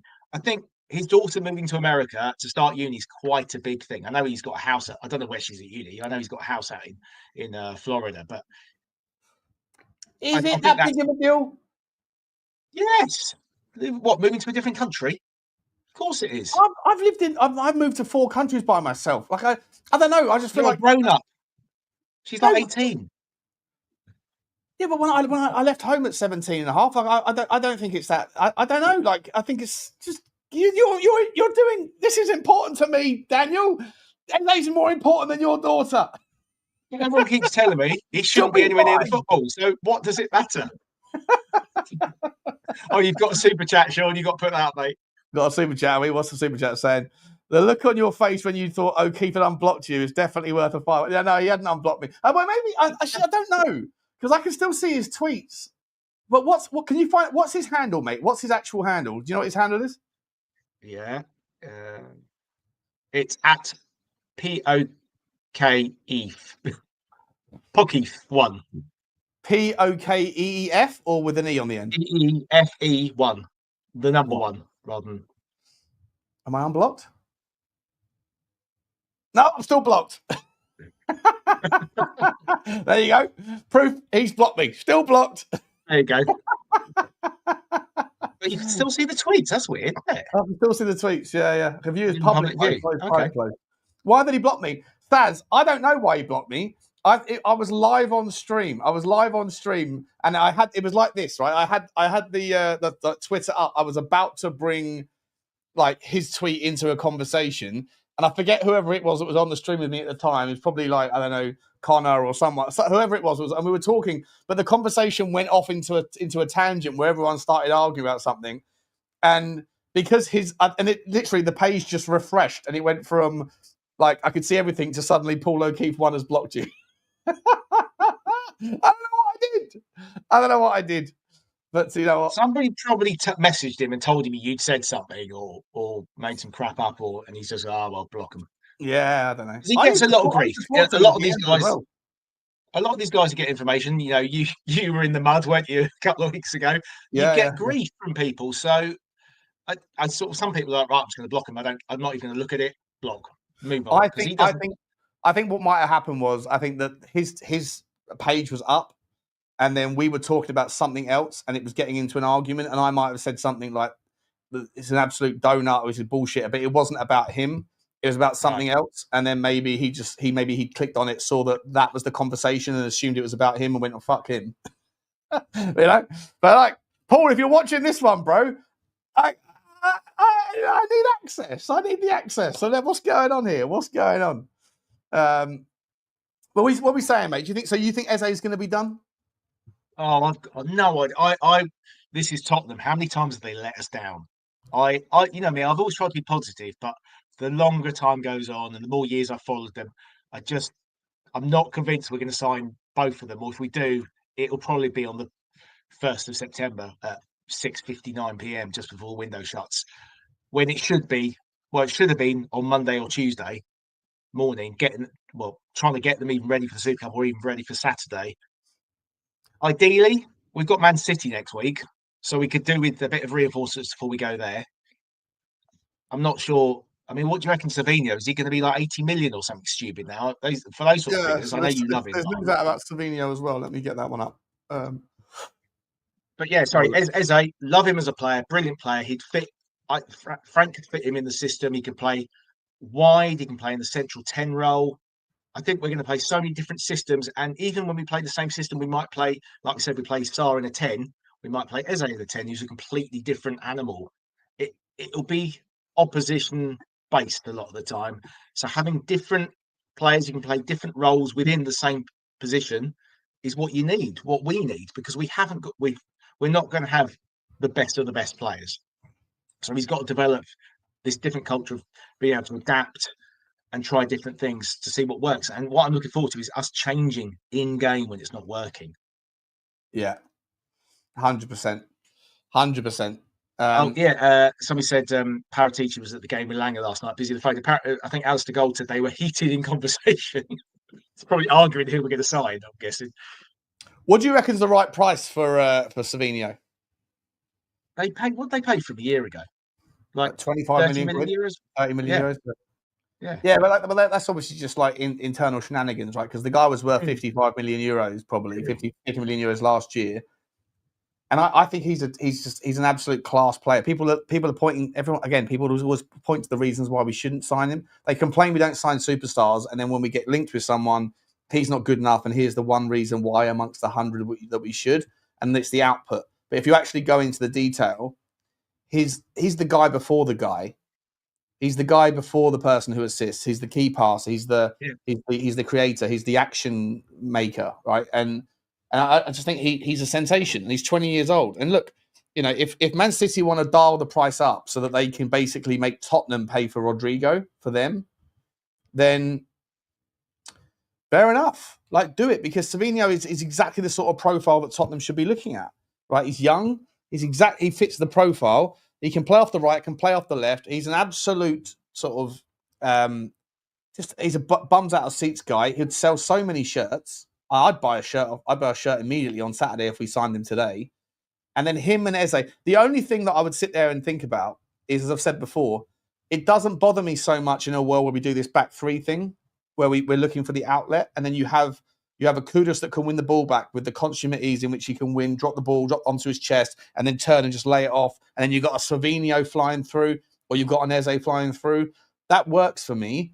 But in a kind of in a model where it's a little bit more balanced possessionally, then I do sit there and think, is there any kind of concern around who it is that's going to be the connector of the three of them? Because they're all three of them, their first thought is to turn and run with the ball, which is terrifying, but it also can be limiting. So I just don't know whether or not, you know, there's an argument that a different 10 might be that's more of the passer rather than the turn and run. If you do get Savinho, like if you're going to offer me right now Eze and you know, I don't know, somebody else that comes in the 10 and Eze plays, I'm fine with that. If you're going to say that Eze's the 10 and Savinho's the 11, I think there is an argument to sit there and say maybe we are missing someone who's better at passing. Well, that's the Gibbs White, wasn't it? That's what he does. He sits there knitting it all together, playing. He can drive with the ball, but He's a better passer, if anything. So they must have another option there. There's got to be someone else out there. There must be someone on their list. We know Fabio Paratici likes to be spinning his plates, and he likes to have lots of different options out there. That's why I think With that Nico Slovenia, had. what does this mean, though, for the likes of Odebear? If we've got Tel, I know Son's gone, and we're assuming that Solomon's going to go at some point if he's ever fit. Isn't it amazing? The guy played a full season for Leeds, only had like a couple of minor injuries, played 5 games for his first season, and he's injured all pre-season again. It's Tottenham, isn't it? Yeah, it's Tottenham. I think that he'll end up going back to Leeds. I do. I think Leeds will. They still need a winger to give them any chance of staying up. I think they'll do really well there as well. I'd even be happy doing like 15 million plus like 7 or 8 in add-ons, and the add-ons being based on his output, but not diminished by his injury record or something, like on a per minutes basis, on a per minutes played if he gets certain output measures. I think that he'll be very, very good for Leeds. And I think Leeds absolutely can't go into the season without an attacking player that can do something like what he can do. I don't want him at Tottenham. I don't think he moves the needle enough for us, and I don't think he offers he's not the outlet. He's a guy that can run off of someone. But for me, I think that we should be looking to move him on to Leeds, and I don't know why that door seems to have been closed. It doesn't make any sense, John. Any thoughts on that? Like, why is it that whole conversation's just gone dry? The only 2 things I can really think are A, we think we can get more money for him, or B, the injury.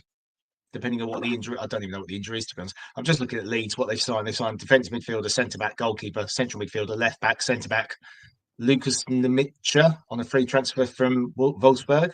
Yeah. So they haven't signed any wingers, mainly defensive players. So I think that guy's one of CAA base. I think that's one of the guys that Johnny's mate looks after.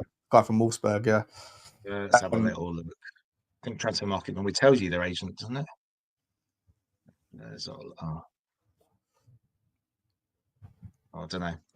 But what is he? He's 1.85 m. Click on the player and then just scroll down. You should see his agency. Yeah. Yeah, I'm scrolling down now. Sports 360. Okay. His agent. It's someone else. Someone in the Premier League signed the player from Wolfsburg. But anyway. Oh, okay. It's about him.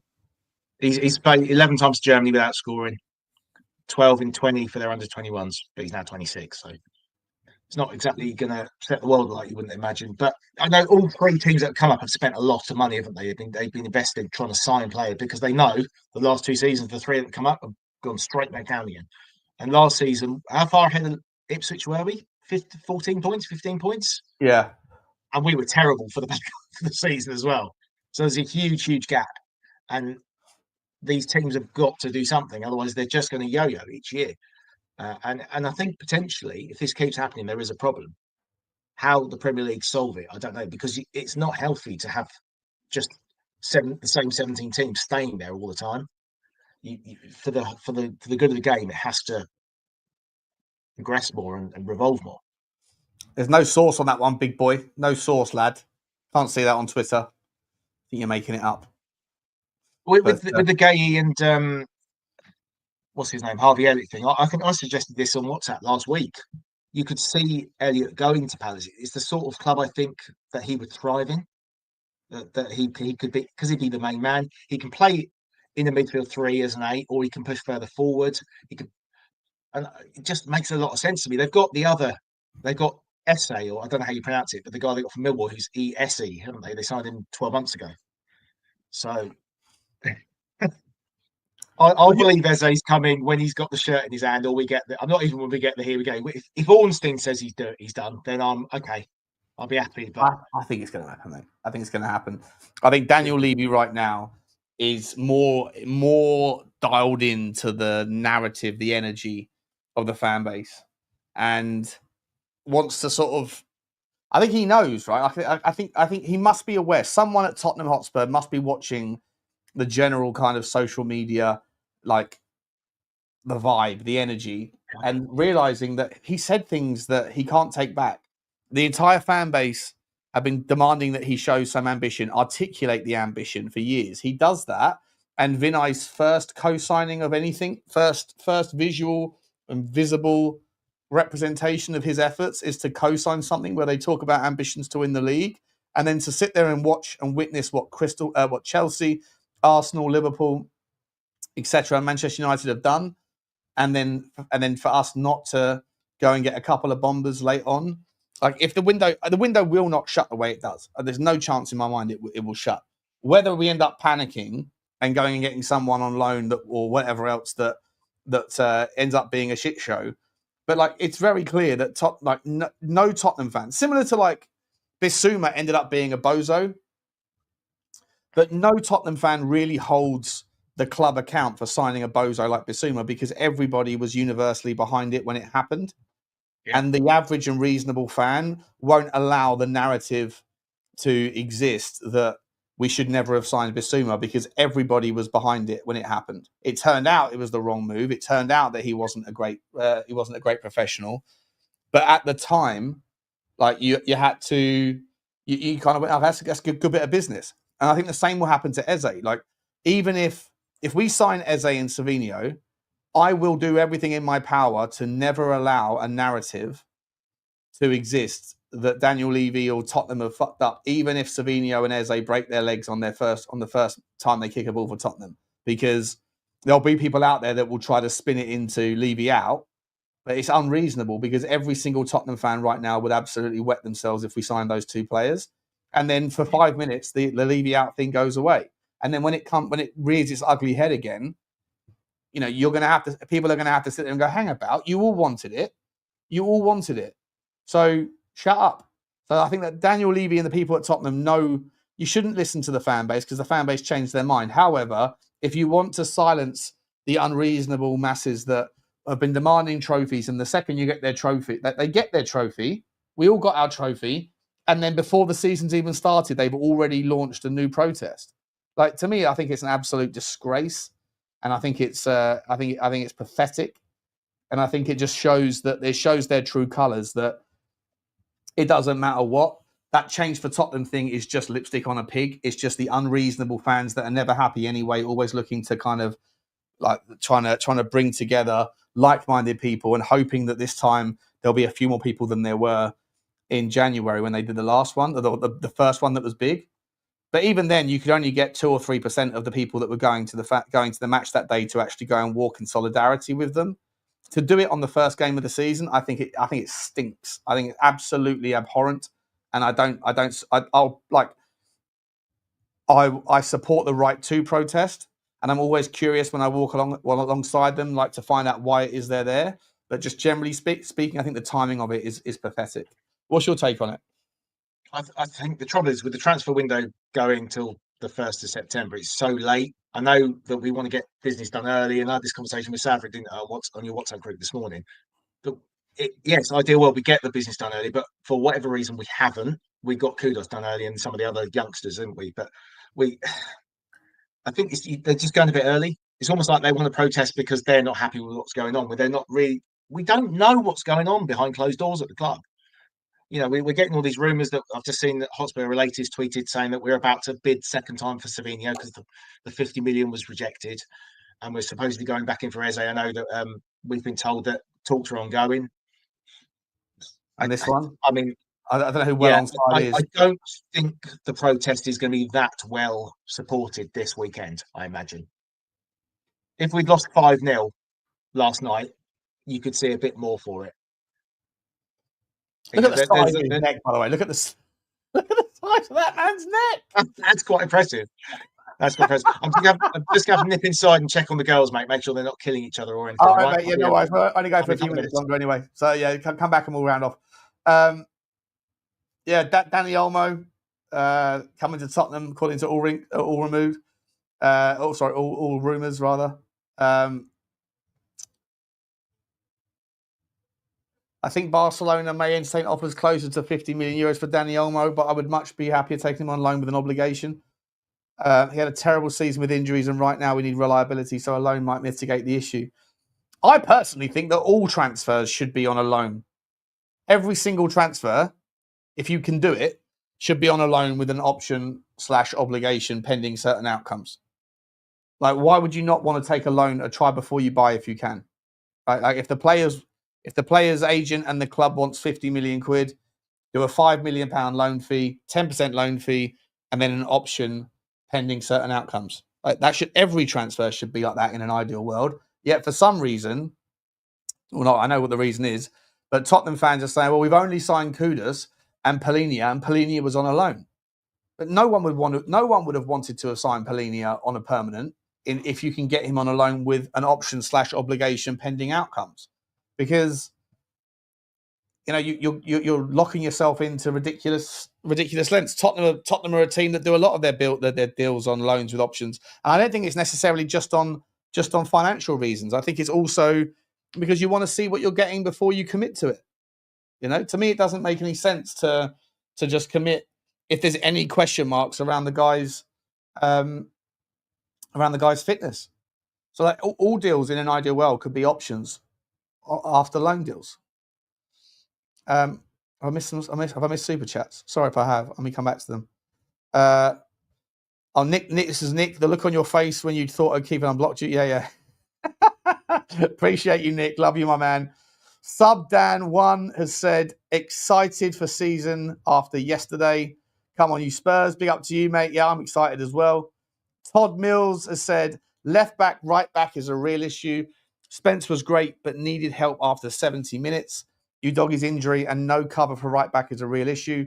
We need a 10, a left wing, a left back, and a right back, or a left back or a right back. Yeah, you can make the argument. As I say, I think that if you're someone that thinks that, just in case, if Jed Spence goes down injured, then we're screwed, because he's versatility.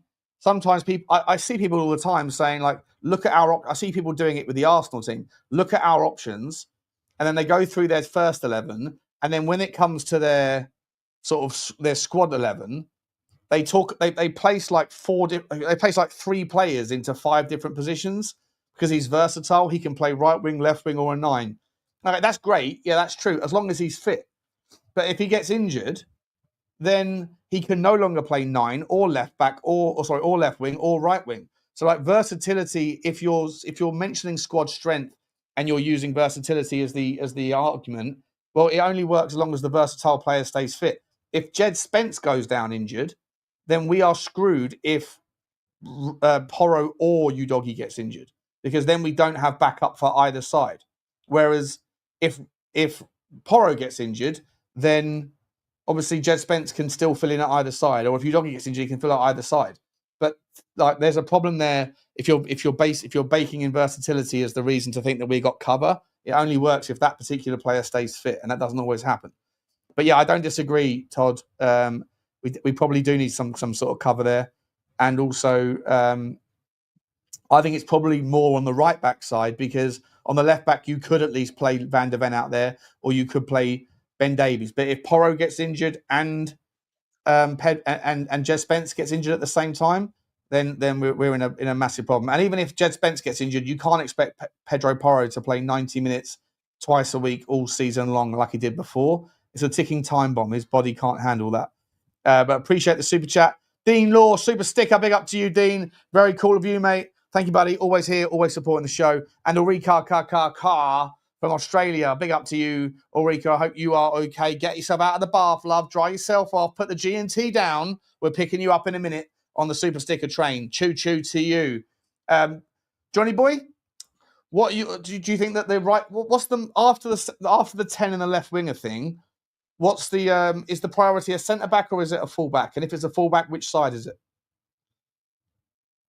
The thing is, what you want ideally is somebody who can play a couple of positions. So like a younger, faster Ben Davies, if that makes sense, or even, I mean, Spence could play centre back if need be, but he's so good at wing back. I think, yeah, if we need somebody who can play a couple of different positions. Just sent you a link on the private chat there, mate, for a guy called Ollie Thomas. I've just seen it in our chat. He's a Crystal Palace fan. He's got 24,000 followers. There you go. £58 million plus £7 million add-ons is the first Spurs bid for Eze. Apparently, pretty close to the release clause, although I imagine payment terms favour Tottenham. What are we thinking? Of course they do. Yeah, but we're not far away. No. It's the thing is, it's negotiation, isn't it? You can't just go in, yeah, I'm going to pay that amount. You want to see what you can get. Can you save 3 or 4 million here or whatever? As long as you don't blow it the way we did with Grealish all those years ago, or it's can we get the job done and can we get done quickly? The thing is, Steve Parish is as tough to negotiate with as Daniel Levy is. So it is going to be a bit like butting heads, depending if it's Levy over the phone or if it's Vinay doing the deal, because they'll all know each other. It'll all be Palace need to get the best deal possible. I can't say anything, John, right? But Johnny Boy spoke to me this morning and told me some additional detail, and we know what he knows when he's talking. He knows. I can't say anything what I know from what Johnny told me. But play that video. You need to play your video. Oh yeah. That's perfect, actually. There are known knowns. There are things we know. We also know there are known unknowns. That is to say, we know there are some things we do not know. But there are also unknown unknowns. The ones we don't know, we don't know. That's a brilliant video. It's so perfect for football. Listen, I think that there are things that certain people know that certain people don't. And and I can't. I'm not going to say anything, but be positive. I'm never getting anywhere near the positivity thing ever again, mate. I learnt my lesson a long time ago with that one, and that wasn't via Johnny. That was via other people. But I learnt my lesson. There's no more 100% coming out of my mouth. But I didn't say 100%, but you're in the scales. You're starting on the. He might be coming in slide. I hope so. I really hope so. I really hope so. I've got no idea whether any of these this 58+7 thing is true. Who's got a who is that? Who is that on the video? That's that was what was his name? He was Donald Rumsfeld. He was the guy he was the guy that led us to war after after the 9/11 bombs in America. He was the weapons of mass destruction guy. The greatest spin doctor in the game. But yeah, look, it's looking good. I think do you think that Eze is more likely to be the first one if we get it, or do you think that Savinho is going to be the first one if we get it? And what one do you think would if we get Savinho, is everyone going to go yes? But if we get Eze, is everyone going to go yes? What's the if you only to get one of the two, what do you reckon the fans would want more? Eze, yeah, Eze they number know one. More about him, don't they? I think Savinho is probably easier for City to let go than Eze is for Palace to let go. But City want to sign Rodrigo, don't they? So they need to get the money in. Has the McAtee gone to, or McAtee, whatever his name, gone to Forest yet? Is that done? Not done yet. No, I don't think it's done yet. Right, no, because obviously I think the idea was they sell those two and they use that money to get Rodrigo in. Grealish was obviously off the wage bill for a year, or at least partially off the wage bill. Can you see Everton paying 50 million for him in 12 months' time, even if he has a brilliant season? No. But yeah, I think Eze, we all want Eze. I don't know many Spurs fans who don't want him. He's a really good player. He is a Spurs player. If you say Spurs player, I think when I'm watching, I'm sat in those stands, especially lower tier. Who gets you off your feet? Eze's that type of player, isn't he? He can beat a player. He can ping it in from 25 yards. That's what we want to see as Spurs fans. We want to be entertained with brilliant goals. We don't mind playing pragmatically and defending if we need to, as long as it's not just that. But let me ask you this though: would you be happier right now? The same question to the chat. Just for Burnley. Imagine we're going to get both, but for Burnley, would you be happier seeing Savinho on the left, Savinho, Kudus, and Sarr, or would you prefer seeing Kudus, Eze, Tel? I think we've got to play Richalison. We've got to play. Oh, do you mean behind Richalison? No, yeah, in that three behind, right wing, left wing, 10. Sarr in the 10 and Savinho on the left, or Tel on the left and Eze in the 10. Because I think personally, as much as I back Mathys Tel, I think he'll be a great player for Tottenham. I'm not going to let a couple of shitty performances affect that. And I know that the rest of the fan base don't agree with me, and that's fine. It's opinions. But I personally think that Savinho and Sarr, for me, in the short term, is probably more of a solution than than Eze and Tel, because I think that Tel's not ready. I think that Tel needs a bit of time. Yeah, no, I agree. I don't think Tel's there yet, and I think Frank's going to have to manage that situation very carefully and put him in at the right times. And Frank, they'll be aware of the clamour that's come out from last night. He'll be looking to manage it properly. Whether he gets a penalty again, I mean, the one he took against Southampton was very good when he got his first goal. But maybe he just needs to look at how he took it. He was obviously too cocky and too confident. But is he that type of player? As a player, you need arrogance to be that top level player. But there's a fine line between going too far, ultimately. But you're right. As I said earlier, I don't really want Tel in that position against Burnley. I think I'd rather have Berghvall, to be honest. Or Berghvall. Okay, interesting. Yeah, I'd rather have him playing. But I think you could actually see him coming in for Bentacle maybe, because obviously he put a hell of a shift in last night.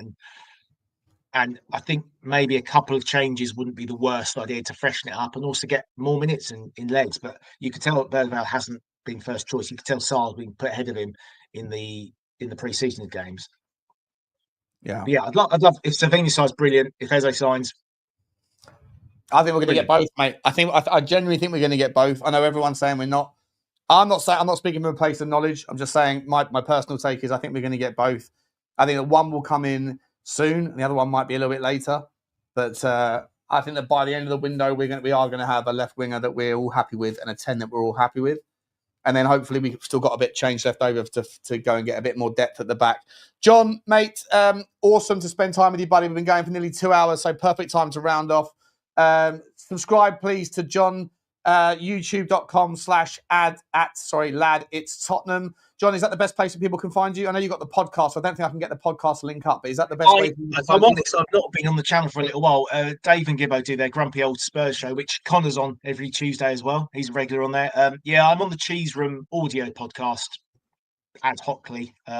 We were going to do one last night, but it ended up going a bit wrong. We didn't do it. But yeah, that'll be back. We always do a pod after each game generally. So I'll probably be on once every 2 or 3 weeks. Is that on like Spotify and all that stuff, is it? All well-known podcast providers. Yeah, Apple Pod. It's under the same name, Lads It's Tottenham, yeah? No, Cheese Room. Separate thing. Oh, the Cheese Room. Separate. Yeah, that is the Cheese Room. Okay. Well, guys, look out for that one. So does that mean, are you guys going to the THST, the Tottenham Hotspur Supporters Trust thing? You guys? Franco's doing that, yeah. Oh, very cool, very cool. Yeah. Guys, get over to the Cheese Room podcast if you're on Spotify and all that stuff. And by the way, if you're also on that, then all of these things are also uploaded. Every bit of content I do, my Tottenham updates in the morning that are uploads, those things are actually on Spotify in the video format and also the audio format on Amazon and Apple Pods and stuff before they get onto YouTube. So I'd really appreciate a follow. But when you're over there doing that, please also follow and find the Cheese Room if you haven't already. One of the biggest and best podcasts going around. And obviously, Lads, It's Tottenham is where you can find the YouTube makeup. John, I want to say a massive thank you to you. I want to say a massive thank you to everybody that's been here this morning. Sean will wrap up the stream and the Bomba will drop. Typical. If it does, I'll be straight back on, just like Sava does. Sava ends one stream and then a bit of breaking news drops and he goes straight live again. I got to take a leaf out of that man's book. He's the hardest working Tottenham guy in all of the Tottenham content space. We love to see it. Guys, appreciate everybody for being here and all the super chats. Wonderful support from everyone today. Thank you, everyone. And like I say, yesterday was a disappointing finish, but there were so many more positives. John, final thoughts, my man? Well, we're going to win the league, obviously. It's all going to be good. The quad is on. The quad is on. Oh, the quintuple was on, and it all went wrong in the last minute. Appreciate you guys. Let me just double check if anyone is still live that I can redirect to. I'm not sure if I can see anybody. No one seems to be live right now, at least in my sub. So, guys, we will leave you all there, and I'll see you at 4 p.m. in 2 hours for Football Inc. with Johnny. And then don't forget, 8 o'clock tonight, the Spurs 5 is back. I think tonight's going to be unbelievable fireworks, by the way. If I'm right in this one, the chat that I'm on Twitter, in the group chat with Sava and Stel and Lubo and Johnny and everyone, it's going to be mayhem. It's going to be mayhem. If you like a debate and an argument, then Spurs 5's the place to be tonight at 8 p.m. Love you all. Thanks, everybody. I'll see you later on. Like, subscribe, and comment, and get over to Johnny Boy as well. See you next one. Take care. Thank you. Bye-bye. Thanks, guys.